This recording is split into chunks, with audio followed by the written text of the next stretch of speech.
A little while ago I made a video and I posted some things on social media asking for your questions for a Q&A video. Now today is that Q&A video, so I'm going to answer the questions that you sent me.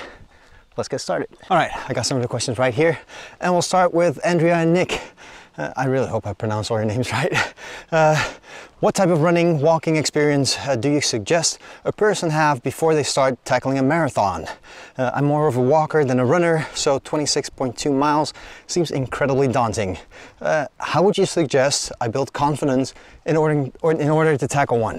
From this, I take it that you're not running a whole lot, that maybe you're walking more or doing short distance runs, which is fine. We all have to start somewhere. Now, if you're not running a lot or not a longer distance, work your way up to 5K first. Make that your goal and make that a run that needs to be a comfortable distance. Once you've run that 5K a bunch of times, then start thinking about training for a 10K. Sign up for a 10K run somewhere, a fun run somewhere that you can have as a goal to work towards, that you know that you're training for something, that you have a set date, that you want to be able to run that 10K. Once you've done that, make sure that you make that a comfortable distance to run. Once you're there, start thinking about a half marathon. There's no need to be thinking about going straight to running a full marathon. A half marathon is already a long distance to run. So work towards that, train for that, and after you've run a half marathon and you want to run a full marathon, take at least 4 months to train for that full marathon. It is a long distance to run. You need to train for that. You need to work your way up to that, and you have to do that slowly. You have to work your way up. You have to do your strength training. You have to make sure that your body is able to run that distance. And when it comes to being more confident to run a distance, it is a long distance, no matter what. Even for me, I've run a bunch of marathons and still it's a long distance to run. But by running more, by getting confident running that 5K, training for that 10K, every time you take it a step further, your confidence will grow as well. So with the training, you'll get more confident. You'll get more confident to run that longer distance, that half marathon, that full marathon. And of course, there are other things that you can do, like your strength training, your exercises. When you feel stronger, you feel healthier, fitter, you're going to be more confident. So everything in your training is going to work its way to being ready for your race, but also being more confident. I hope that helped. Another question from Andrea and Nick. What is your favorite gear to record your runs and races? I don't actually use that much gear, especially not on my training runs. Right now I have my GoPro Hero 10 with me, my Gorilla Pod, and my Smart Mic Plus. And right there I also have my favorite things, I guess. The GoPro Hero 10 and the Smart Mic Plus. The GoPro has been the camera that I've been using since I started. I already had a GoPro. I had the GoPro Hero 4 before I even started running. It was just in a drawer. I wasn't using it. I used it for a couple things and I wasn't happy with it. It was too shaky. And once I started running, I got a gimbal and the Hero 4 did very well. But I upgraded and I kept upgrading. Now I upgraded to the Hero 10. There's an 11, but I didn't see a point in upgrading to that one yet. I'm very happy with the Hero 10. It's very stable. Right now I'm recording without a gimbal, and when I'm just walking, that's fine. If I'm running, I prefer to have the gimbal with me, but I'm not recording that much while I'm running at the moment. If I go to a race, I'll use the gimbal. And the Smart Mic Plus, I'm really happy with that. Okay, I shouldn't have touched it, but it gives really great sound, even with all the wind and the running. So yeah, those two things is what I make most of my videos with, and yeah, I'm very happy with the way those turn out. So I have two favorite things, I guess. Another question from Andrea and Nick. What are some tips and tricks for charity fundraising? I don't actually feel like I'm very good at fundraising. I kind of hate asking people for money, and I did some fundraising for the Rhinos, of course, last year for London, and there were a couple of things that I did that yeah, you might implement in your fundraising. I set up a quiz, and with that quiz I got a lot of businesses to come up with prizes. People could win prizes. They had to sign up for the quiz. You had to pay, I think they paid €5 per person to enter. We had a lot of people show up. We had a lot of good prizes as well, and all the money went to the Rhinos. Also, I did a raffle there, so people could win extra prizes during the quiz. So everybody had to buy raffle tickets. So yeah, that was a big success. Also, yeah, I was lucky enough. I organize a film festival every year. So at the film festival, I did another raffle. Got a lot of really good prizes from a lot of businesses that really helped out.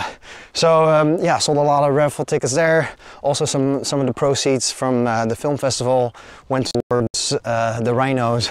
So by that, I was able to fundraise. So a tip for that could be that if you're not organizing an event yourself, you could go to someone who is organizing an event and see if you can organize a raffle there. A lot of businesses would be happy to help you, especially if it's for a good cause.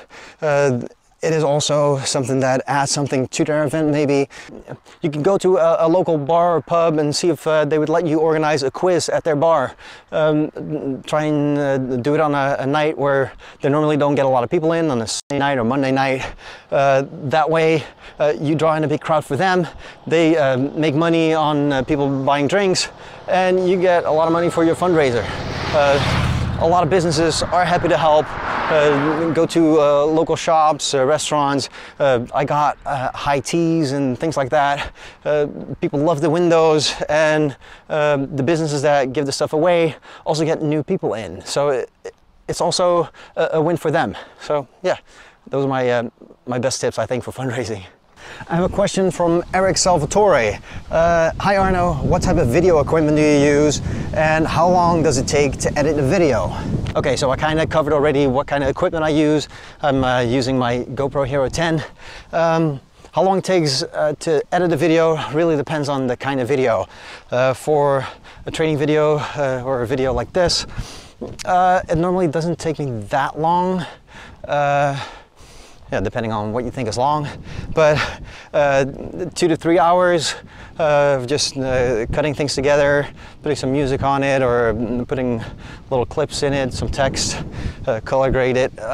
All in all, yeah, 2, 3, maybe 4 hours. For like a marathon video, yeah, that it takes a little bit longer, or any race video would take me a little bit longer. Marathon video, they normally run around 30 to 45 minutes, so there's a lot of footage there. All in all, that normally takes me about 2 days to edit, so not 2 full days. I'm not working on it 48 hours, but let's say about 10-12 hours maybe. The next question is from Icons FPS. Any recommendations of schedules I could follow as someone who has never run before and want to run a marathon in 10 months? Now, like I said, normally I'd advise to run shorter distances first, build your way up, and actually I'd normally advise that you don't even think about running a marathon until after you've been running for at least a year. That being said, if you're set on running a marathon in 10 months, there are a lot of training plans out there, schedules that you can download on the internet. Of course, they're not going to be marathon training plans for 10 months because, yeah, nobody starts to train for a marathon and it takes 10 months to train for it. You start with a shorter training plan. So train for a 5K or a 10K. Get a training plan like that, work your way through that. Then after that, build up to a longer distance. Now, I'd say try and work your way to 17, 18K. Make that a comfortable distance and make that a goal to reach 4 months before your marathon. If that's a comfortable distance for you to run 4 months before your marathon, that's where your training starts for the marathon. You need about 4 months to get ready for your marathon, and if 17, 18K is a comfortable distance for you to run, you'll get through your training and get ready on time to be running that distance for the marathon. As far as the schedule goes, you can get some from the internet. I've posted some on my website as well. I have a video that explains how you can make your own schedule, which might even work better, because if you know how to set up your own schedule, then you can account for things like work, things like your personal life. You have to be able to switch things up. You have to know what you need to do every week to be able to get to that goal that you set for yourself. And especially if you're training for 10 months and you have a specific goal like this, it might be easier to make your own schedule and make your own training plan that works you through different goals. So don't set a marathon goal right away. Set the 5K, 10K, or that 17, 18K as your goal and work towards that. And once you're ready, start a new schedule. I have a question from Traveling Quaker. What are some options for hill training when living somewhere totally flat? Now, of course, I can relate because, yeah, like you can see, it is very flat here as well. We don't have hills or mountains. We do have dikes, and that's where most of my elevation comes from, running on the dikes. Wherever you are, there are inclines in places. Here they happen to be dikes. It can be bridges or little tiny hills. There's always something. For me, lately I've been doing a lot of extra elevation at the end of my fartlek runs. And most of the time I use the dikes for that. In the area where I run, there is a little bit of elevation. Every bit that I can go out of the way to go up a little bit more, I take it. When I get back, I run up the dike, go down somewhere else, then run around, go up a bike path, take the steps down. There's another footpath going up, I'll take that, come back down. It's not a lot of elevation, but it's some. So it's the most that I can do right here.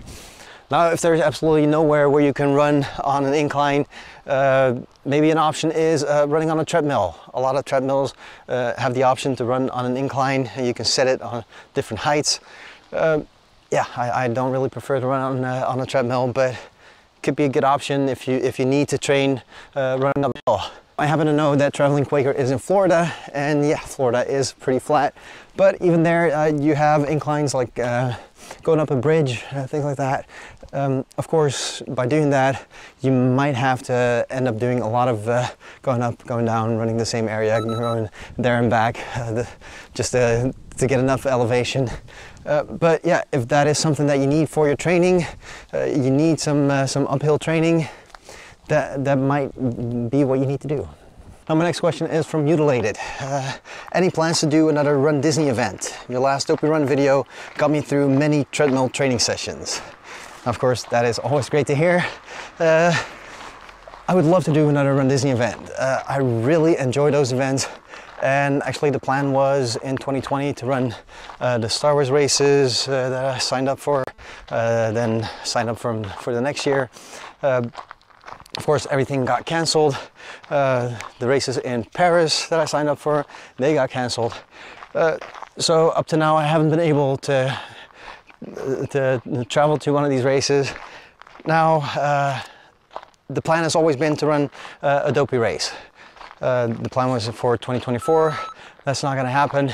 So I have my fingers crossed for 2025. I want to do a Dopey then, but it's also become a lot harder to sign up for Dopey because it sells out really quickly. So I found out through other people that they've had a lot of trouble getting racing bibs. But for now, the plan is to sign up for 2025 and run Dopey then. I can't wait. I love those races. I love running Run Disney events. And yeah, the Dopey event is 4 runs in a row. So yeah, nothing beats that. All right, everybody, thank you very much for all your questions. I hope my answers were satisfying, that they can help you out with your training. If you have any other questions, you're always free to ask in the comments. Just leave me a comment. It might take me a little while to get to them sometimes, but I always get to them. I always try to answer all the questions that I get. So thank you again, and until next time, get out there and run.